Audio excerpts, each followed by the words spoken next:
let's get to it. Let's start with our weekly recap from Meet the Depressed. And welcome.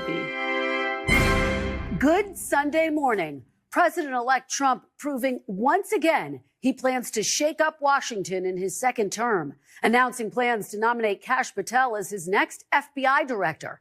Patel is a hardline critic of the Bureau who has called for shutting down the agency's Washington headquarters, firing its leaders, and bringing the nation's law enforcement agencies, quote, to heel.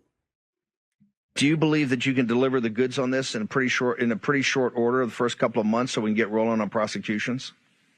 Yes, we got the bench for it, Bannon. And one thing we learned in the Trump administration the first go around is we got to put in all America patriots top to bottom. The move to pick Patel means that Trump's own hand-picked FBI director, Christopher Wray, would need to be fired or resign since his 10-year term doesn't end until 2027. Meanwhile, the president-elect is threatening harsh tariffs against America's top three. We're going to more on Kash Patel later on in the broadcast. But what I find interesting about all the coverage of Kash Patel is they really don't focus on what I think he's best known for and why he's so loathed by people like the pundits on corporate networks, which is that he exposed Russiagate. He was a House intelligence investigator who first brought to light the fact that the FBI had carried out serious surveillance abuses in carrying out the bogus investigation of Trump as a Russian agent. And he was very instrumental in exposing that. I've actually interviewed him before about this. And he showed that basically the FBI was lying to the FISA court and concealing the fact that it was relying on the Clinton campaign-funded Steele dossier. And that aspect of Kash Patel doesn't get very much attention because, A, he was right, and B, the media and the establishment were wrong. And right. Killer combo. Yeah. And so anyway, but that's just one aspect of this pick, which certainly is going to, much as the Matt Gaetz pick for Justice Department right. Was pretty provocative. This one is too, because Kash Patel has been a very harsh critic of the FBI, and he is very loyal to Trump. So there's going to be certainly a meltdown about his nomination as well. Well, Aaron, having interviewed him, would he get your vote? Would Kash Patel get my vote for FBI? Yeah. Well, I don't endorse candidates. Right. I learned my lesson after I advocated for Joe Biden in 2020. Right. So, I'm just excited for the confirmation hearings because they're going to be, I think, really entertaining. Yes. You do. Yes. I believe you made an exception in your endorsement policy for one Dennis Kucinich. Oh, that is true. Yes, absolutely. Yes. Yes, that's true. Yeah. Just wanted to keep you on your toes. Yeah. Keep him honest. Keep my co-host honest. Yeah. Yeah. I did endorse Dennis Kucinich. That's right. That's right. That was an exception because Dennis Kucinich was the only person in Washington who was consistently anti-war. Oh, yeah. And was still a progressive. Like after all the other progressives right. who were anti-war were chased out of Washington, Dennis was trying to come back, and he recently ran as an independent in Ohio. And wasn't able to make it, but yes, that was an exception. Despite his appearance on the Katie Halper show on Useful Idiots, I know we were pulling for him. I know we failed there. Next time. Trading partners, Mexico, Canada, and China. The tariffs may be an opening negotiating position as President-elect Trump looks for leverage to deal with issues of drugs and the border. It's one of the most beautiful words in the whole world. It's going to make us wealthy again. The most beautiful word in the entire dictionary of words is the word tariff. I love tariff.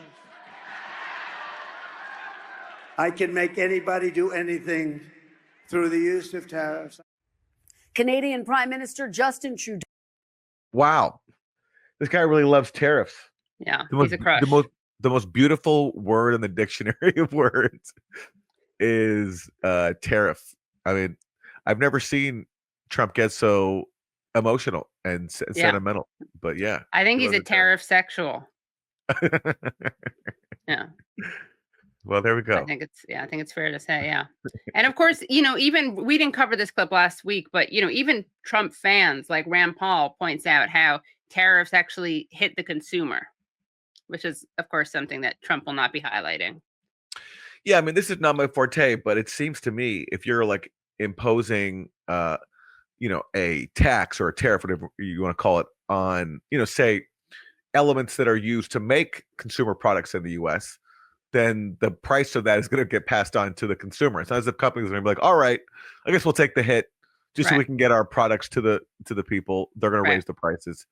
But this is not my forte, so I'll be curious to see how this argument plays out. And Yeah. then, of course, to what extent is Trump just trying to he's trying to do art of the deal stuff? He's trying to like make a Right. threat to give himself leverage at the bargaining table to get, I don't know, some advantageous concessions for the U.S. I don't know, but this strikes me as pretty wild. And Justin Trudeau just flew down to Mar-a-Lago to basically beg Trump not to do this. Right. Well, Claudia Sheinbaum's new president, she didn't clarify, but Of she Mexico, did yes. of Mexico. Sorry, yes. She did say there will be no potential tariff war. Okay. So we'll see Well, what that means. But that in the might coming interfere with, months. Trump's identity as a tariff sexual. I know. It's It's tariff phobic. Trudeau wasted no time traveling to Mar-a-Lago for a dinner on Friday with the president-elect to discuss the matter of Mr. Trump's resort. It comes after Trudeau warned tariffs would hurt consumers in both countries. Donald Trump, when he makes statements like that, he plans on carrying them out. He would be actually not just harming Canadians who work so well with the United States, he'd actually be raising prices for American citizens as well and hurting American industry and businesses. Now, already, U.S. CEOs are warning if President-elect Trump does impose new tariffs, they will be passed on to consumers as higher prices. Best Buy CEO saying the vast majority of that tariff will probably be passed on to the consumer. Home Depot CEO warning there certainly will be an impact. And Walmart's finance chief saying tariffs are going to be inflationary. President Biden also weighing in. I hope he rethinks it. I think it's a counterproductive thing to do. We're surrounded by the Pacific Ocean, the Atlantic Ocean, and two allies, Mexico and Canada. And the last thing we need to do is begin to screw up those relationships. On Tuesday, President Biden announced a ceasefire deal in Lebanon between Israel and Hezbollah, the Iranian-backed militia the U.S. designates as a terror group. Mr. Biden saying he will renew his push for a ceasefire and hostage deal in Gaza. Oh, well, this is encouraging. He's going to renew his push for a ceasefire deal in Gaza, the same push that has yielded us a year-long genocide, while Biden has pretended every single week that we're close to a ceasefire. Aaron, that's not fair. It did result in a pause at one point. Oh, that's right. Yes. About a year ago, we got a week-long pause. That's right. Yes, that's right. Yeah. Never forget. Yeah. Well, that's the result of all those hard conversations. Yes. So maybe Biden can get one more week-long pause to a genocide before he leaves. Yeah. And hands it off to Trump. So pathetic. And just as the Lebanese people deserve a future of security and prosperity, so do the people of Gaza. They too deserve an end to the fighting and displacement. And so now Hamas has a choice to make. Their only way out is to release the hostages, including American citizens, which they hold.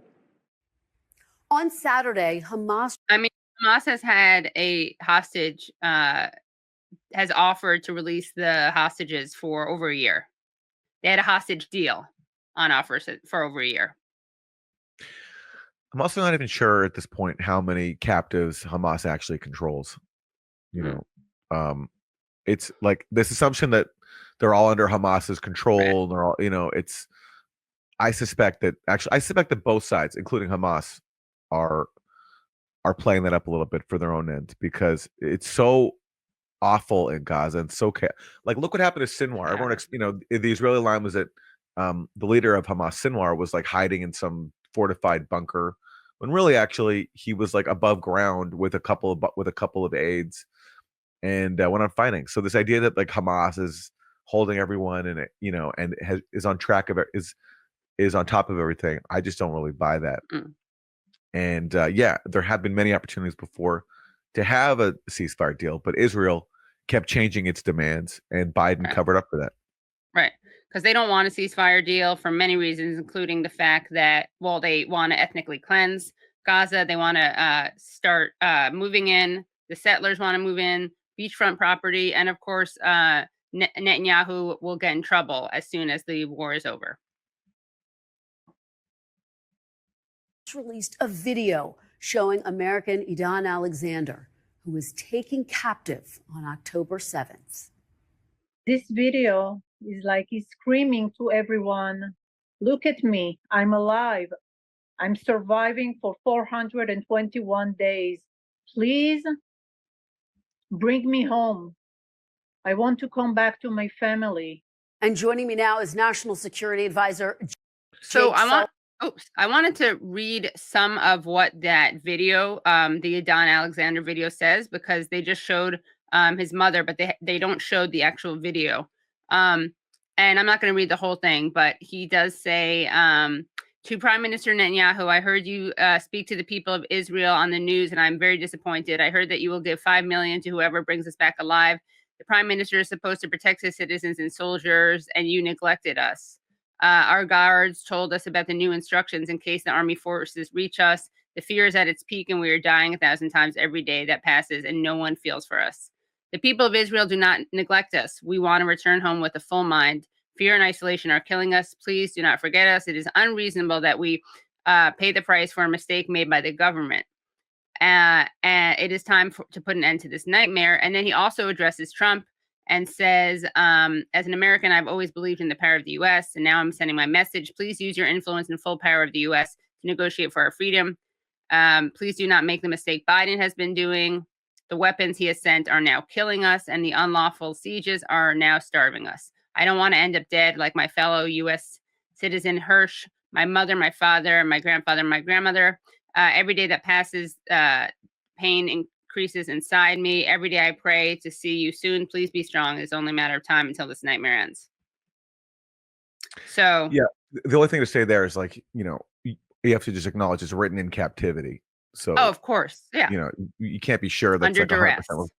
Yeah, you can't be sure it's 100% like reflective of what he actually thinks. I mean, right. We have to apply the same standard, of course, whenever Israel puts out like a so-called confession video of someone, of course, in Israeli custody who's probably been tortured, and you just have to keep that in mind for any captive statement. Yeah, of course. But it's interesting that what's interesting is that his parents have allowed for the release of that video, which indicates that perhaps they think that the things in there should be done. Maybe. I mean, I'm not saying that with certainty. It's certainly a possibility, though. And of course, there's many things that Biden could have done and Netanyahu could have done, and still could do to get these the captives out. But they don't care about them.